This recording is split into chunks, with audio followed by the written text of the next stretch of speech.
28 people in 28 days. Let's go. In 1949, more than a decade before Julia Child's television debut, a boisterous Creole chef put on a cook's uniform and made history. That was the year New Orleans NBC affiliate WDSU aired the first of many episodes of Lena Richard's New Orleans Cookbook.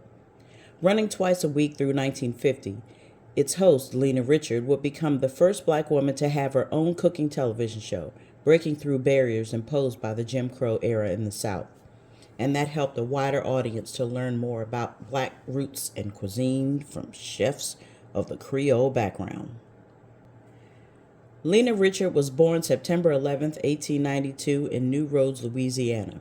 She was a domestic worker, and she reshaped public understanding of New Orleans cuisine by showcasing and celebrating the black roots of Creole cooking in a time when persuasive racial stereotypes surrounded the food industry. Although she got her professional start assisting family members who worked as domestics, she caught the eye of one Alice Varon. Varon saw potential in Richard's food and sent her to cooking school, first locally in Louisiana, and then later in Fannie Farmer's celebrated cooking school, which is in Boston, Massachusetts.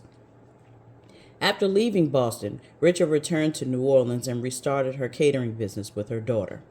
And in 1949, she made history as the first African-American woman to host a televised cooking show. She opened a restaurant called Gumbo House, and she started a frozen foods business that sold her cuisine nationally. She was known around town as Mama Lena, and people from all walks of life came to eat her delicious food. They were willing to cross the segregation lines in order to eat at her establishments.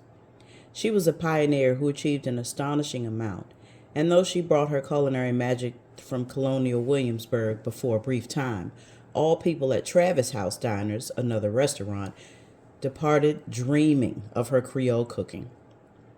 Her family carried on with the restaurant Gumbo House until 1958, when it was closed. She died unexpectedly of a heart attack on November 27, 1950, in New Orleans, Louisiana, at the age of 58. I shared my knowledge with you, and now it's your turn.